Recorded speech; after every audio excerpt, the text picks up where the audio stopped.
Me gustaría leer dos versos muy conocidos del Evangelio registrado por Mateo. Mateo capítulo 7.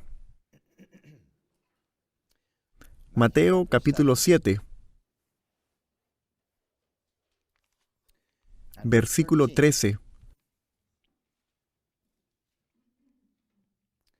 Mateo 7, versículo 13. Entrad por la puerta estrecha, porque ancha es la puerta, y espacioso el camino que lleva a la perdición, y muchos son los que entran por ella, porque estrecha es la puerta, y angosto el camino que lleva a la vida, y pocos son los que la hallan.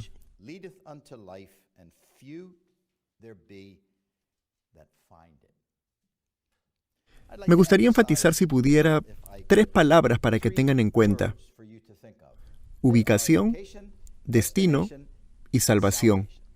Así que en efecto quiero que pienses en dónde estabas cuando llegaste, y luego quiero que pienses en dónde estarás cuando mueras. Y luego quiero que pienses en dónde podrías estar cuando te vayas. Nuevamente, ¿dónde estabas cuando llegaste? ¿Dónde estarás cuando mueras? ¿Y dónde podrías estar cuando te vayas de la reunión de hoy? Ubicación, destino, salvación. La entrada del pecado a nuestro mundo creó lo que el Señor Jesucristo llama el camino ancho. El pecado vino al mundo y la muerte consigo también. Durante esos tiempos no había camino que nos alejara de Dios. Los seres humanos caminaban con Dios, no lejos de Dios. Pero el Señor Jesús nos está diciendo aquí sobre un camino que nos aleja de Dios. Ese camino ancho llegó a nuestra existencia porque el pecado entró a nuestro mundo. Pero claro, el pecado no solo entró a nuestro mundo, también entró al corazón humano. Y la entrada del pecado a nuestro corazón y a nuestra vida nos pone en ese camino ancho. Por eso el Señor Jesús dijo que debemos encontrar el camino angosto. No necesitas buscar el camino ancho. El pecado nos coloca allí, pero tiene que haber un momento cuando encuentres el camino angosto. Ahora, creo que es muy significante que el Señor Jesús deba describirlo como ancho. ¿Pero por qué? Todo lo que Él necesitaba decir era que había un camino que conduce a la destrucción y un camino que conduce a la vida. Pero cuando Él nos dice que es un camino ancho, una puerta ancha con una entrada grande, nos está recordando sobre el número masivo de personas que están en el camino equivocado. Y nos está recordando que el camino amplio tiene espacio para todo tipo de personas. No todos pecamos de la misma manera. Y de hecho, te daré 3 descripciones sobre ese camino ancho que se encuentran en otra parte de la Biblia que te ayudará a entender quizás parte de lo que el Señor Jesús quiso decir. Por ejemplo, leemos en la Biblia que el camino de los transgresores es duro. El camino de los transgresores es duro. Así que parte de ese camino ancho, como algunas personas viven, es que viven sin ninguna preocupación de sus pecados. Simplemente siguen pecando y no importa quién lo sepa, no les importa quién los ve, pero la Biblia dice que el camino de los transgresores es duro, que el pecado siempre trae angustia, dificultades y problemas. Es una cosa horrible en la vida de cualquier ser humano y nos recuerda que el camino de los transgresores es duro. O como dijo Isaías, no hay descanso. No hay descanso para la persona que no tiene relación con Dios. Para esa persona, en ese camino ancho. De hecho, la ilustración que se utiliza son las olas de mar, mareas implacables, de olas entrando y saliendo. Es una ilustración de inquietud incesante en el corazón y la vida de una persona que está en el camino ancho. Pero otra descripción sobre ese camino ancho es llamado el camino de Caín. Porque mira, no todos viven con el pecado flagrante y abiertamente siendo cometido. El camino de Caín fue la idea de poder acercarse a Dios sin ni siquiera tener que preocuparse por redención o sangre o alguien muriendo por mí. Y hay millones de personas en el camino ancho hoy, quienes caminan en el camino de Caín. Ellos imaginan que realmente no necesitan tener sus pecados lavados. Si les hablas, probablemente escucharás respuestas así. Si les preguntas si esperan estar en el cielo, los escucharás decirte: bueno, ciertamente espero estar en el cielo, nunca he asesinado a nadie, nunca he cometido adulterio, nunca he robado un banco, y ellos te dirán todas las cosas que ellos no hicieron, lo que por supuesto es una forma de decir que realmente no tengo tantos pecados o pecados malos, así que no necesito esta cosa llamada la sangre de Cristo para limpiarme de mis pecados. Así que solo pregúntate a ti mismo, si quisieras saber en qué camino estás, ¿Hubo un momento en tu vida cuando tus pecados fueron lavados? ¿Cuando confiaste en el Señor Jesús y fuiste perdonado? Porque de lo contrario estás caminando sobre un camino ancho, que se llama el camino de Caín. Y luego también la Biblia nos recuerda sobre un camino llamado el camino de Balaam. Y para Balaam no había regeneración, no había un nuevo nacimiento. Podías simplemente servir a Dios la manera que eras. Si ganabas dinero haciéndolo, aún mejor. Pero no había ningún requisito de nacer de nuevo. ¿Y cuánta gente camina por ese camino? Hay un hombre que es muy famoso por un sermón que predicó aquí en Connecticut, en Enfield. Su nombre es Jonathan Edwards. Su abuelo era un predicador en Northampton, Massachusetts. Su nombre era Salomón Stoddard. Salomón Stoddard, déjame ir al grano. Salomón Stoddard estaba predicando y la gente en su audiencia, quienes lo escuchaban, algunos de ellos eran salvos, comenzaron a hablar entre ellos. No creo que nuestro predicador haya nacido de nuevo. No creo que nuestro predicador sea un hombre salvo. Así que decidieron reunirse para orar por su predicador, para que sea salvo. Y resulta ser que Salomón Stoddard estaba parado en la puerta y vio a algunos de sus feligreses, personas que estaban en su audiencia. Los vio a ellos caminando juntos y los llamó y les dijo, ¿qué pasa? ¿Qué está pasando ahora? Y ellos le respondieron, estamos reuniéndonos para orar. ¿Reuniéndose para orar? Sí, vamos a orar por ti. Y se reunieron para orar. Salomón Stoddard pensó en sí mismo, si están orando por mí, es hora de que busque al Señor. Solo estaba en esto por el negocio, estaba ganando dinero, ese era su trabajo. En lugar de ser un albañil o en lugar de ser un agricultor, él era un predicador, pero nunca había nacido de nuevo. ¿Tú has nacido de nuevo alguna vez? Porque cuando hablamos de este tema, la entrada del pecado a nuestro corazón y a nuestra vida nos ha puesto en ese camino ancho. Pero la entrada de un pecador a través de la puerta angosta los coloca en el camino angosto. Puedo mirar al pasado, a un momento de mi vida, cuando descubrí que estaba en el camino ancho, que si moría en ese camino ancho, yo estaría en el infierno, y que necesitaba encontrar ese camino angosto.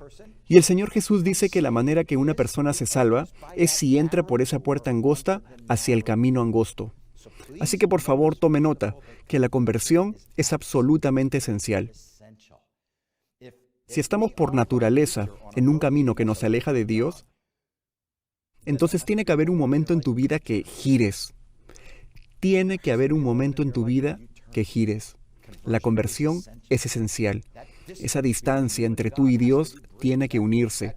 Ese camino en el que estás tiene que ser cambiado por el camino angosto. Tienes que estar bien con Dios.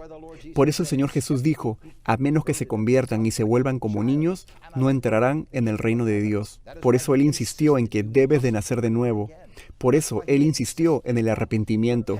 Todos ustedes perecerán a menos que se arrepientan. La conversión es absolutamente esencial, pero el mensaje de estos dos versos es que la conversión es posible. Sería un mensaje muy trágico si yo estuviera parado frente a ti esta tarde, diciéndote que estamos todos camino al infierno y no hay nada que podamos hacer al respecto, y que no hay esperanza para cualquiera de nosotros. Pero el Señor Jesús nos está diciendo que es posible pasar por la puerta y caminar por el camino angosto. ¿Sabes lo que hizo esto posible? La muerte y la resurrección de Cristo han abierto un camino para volvernos a Dios desde esos caminos oscuros del pecado, porque el Señor Jesús no vino a empezar una nueva religión, vino a hacerte una persona nueva. Vino para que tú puedas tener vida eterna. Vino para que tú puedas nacer de nuevo. Así que detengámonos aquí mismo. No quiero olvidarme de mis puntos principales y fallar en explicarlos. Cuando entraste por esa puerta y te sentaste en este salón, ¿en cuál de estos dos caminos estabas? ¿Estabas en el camino angosto? ¿O estabas en el camino ancho? Ahora, si tu respuesta es no lo sé, entonces te diría que la probabilidad es que estés en el camino ancho si no lo sabes, y que puedes encontrar ese camino angosto hoy. ¿Sabes lo importante que es esto? Ahora, piensa en la segunda palabra, destino, y piensa en dónde estarás cuando mueras. Piensa en tu futuro. El Señor Jesús describe el fin del camino ancho como destrucción.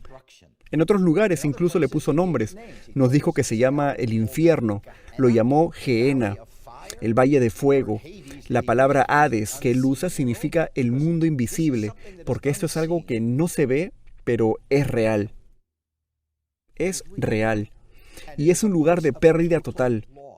Esa es la idea detrás de la destrucción. Implica la pérdida de todo bienestar. Implica la pérdida de cualquier posibilidad de intercambiar o cambiar destinos. Significa perderlo todo, perderte a ti mismo. Ann Landers, junto a su hermana, pasaron años dando consejos en los periódicos. Si eres más joven, entonces no conoces estos nombres. Si eres mayor, entonces sabes acerca de la querida Abby y Ann Landers. Ellas dieron consejos sobre todos los temas posibles. Matrimonio, crianza de los hijos, citas, comprar una casa, cambiar el aceite de tu carro. Tenían consejos sobre casi todo lo que te puedas preguntar. Excepto una vez, que yo sepa, solo una vez. Ann Landers básicamente tuvo que decir que estaba perpleja. Así no es como ella lo dijo, esa no fue su respuesta, pero la pregunta fue, ¿tú crees en el cielo y el infierno? ¿Crees en el cielo y el infierno?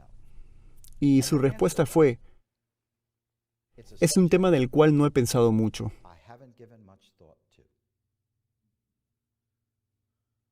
Voy a hacer una pausa aquí a propósito, porque quiero que pienses que había una mujer que, como dije, sabía casi acerca de todos los temas habidos y por haber, para que pudiera aconsejar a la gente sobre estos temas, y sin embargo, cuando se trató de la única cosa más importante en la vida de un ser humano, ella responde, no lo he pensado mucho.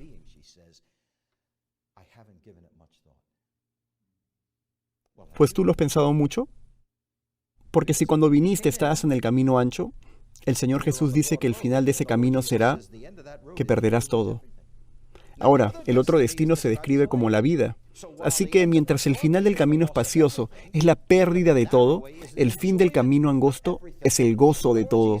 El Señor Jesús llamó a ese lugar el cielo. Él lo llamó la casa del Padre. Lo describió como el paraíso. El apóstol Pablo dijo que era para irse de este mundo y estar con Cristo, lo cual es mucho mejor. Es un lugar de gozo ilimitado. Es un lugar de comunión ininterrumpida con Dios. Puede que hayas tenido momentos de gozo en este mundo, pero el cielo es un lugar de alegría ilimitada. Los cristianos disfrutan de la comunión con Dios, hablando con Dios y leyendo su palabra, pero en el cielo es comunión ininterrumpida. Es un lugar de gloria increíble y felicidad. Hemos visto cosas espectaculares que el hombre puede hacer, pero el cielo. El apóstol Pablo le dio un vistazo al cielo y dijo, no tengo palabras para describir lo que vi. Ni siquiera estaba consciente si estaba vivo o muerto. Todo lo que sé es que vi cosas que no se pueden poner en palabras.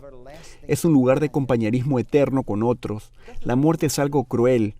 Es una cosa terrible, cruel, horrible. Puede agarrar una hermosa relación vivida de 50, 60, 70 años y romperla en un segundo.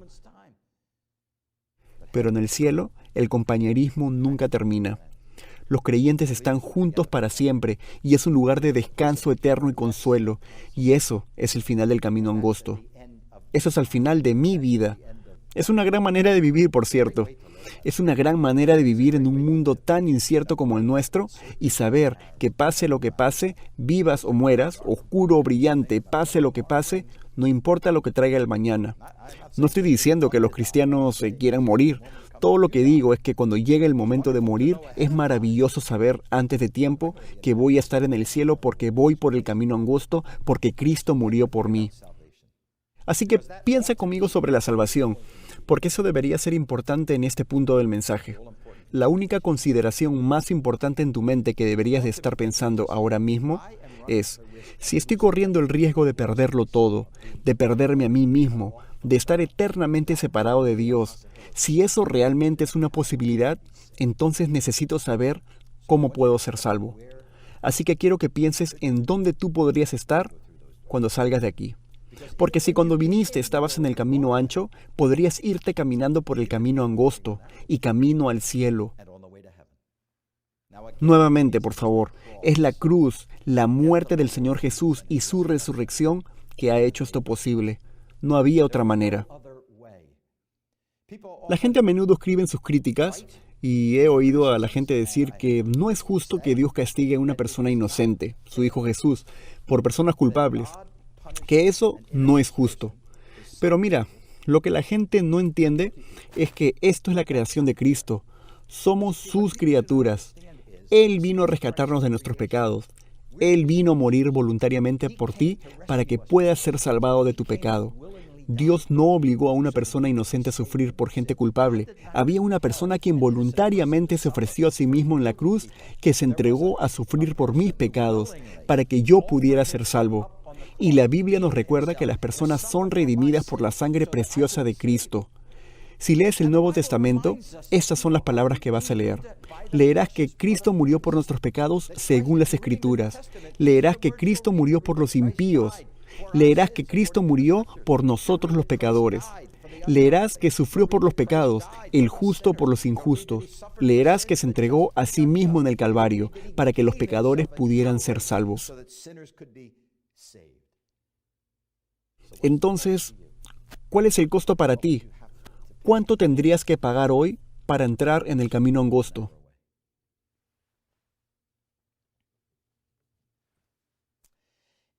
Si estuvieras interesado en quedarte en el Hotel Plaza de la ciudad de Nueva York en su suite real,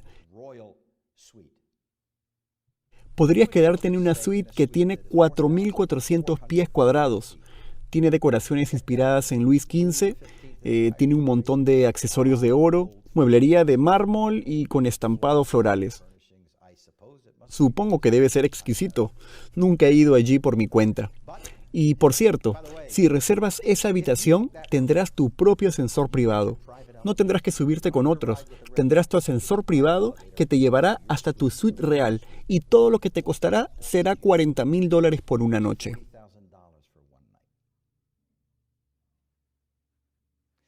Pero tal vez eso no es lo suficientemente grande para ti, porque si te quedaras en la suite terraza exclusiva del Mark Hotel en la ciudad de Nueva York, ahora tendrías 4.788 pies cuadrados de lujo extraordinario. Tendrías una terraza mirando hacia el Central Park. Tienes una cocina enorme por si quieres hornear algo. Tienes ventanas abiertas en el techo, vista al cielo, todo tuyo. Y solo te costará $75,000 por una noche.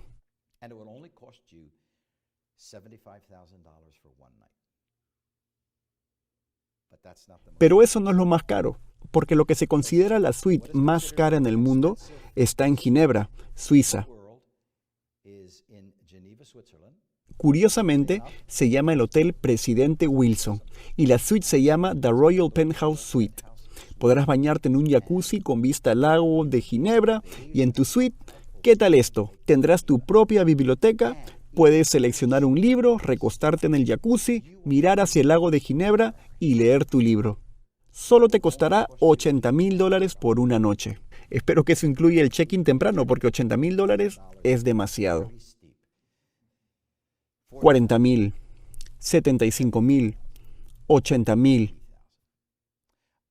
Creo que puedo decir que esos son reinos al cual ninguno de nosotros se va a mudar.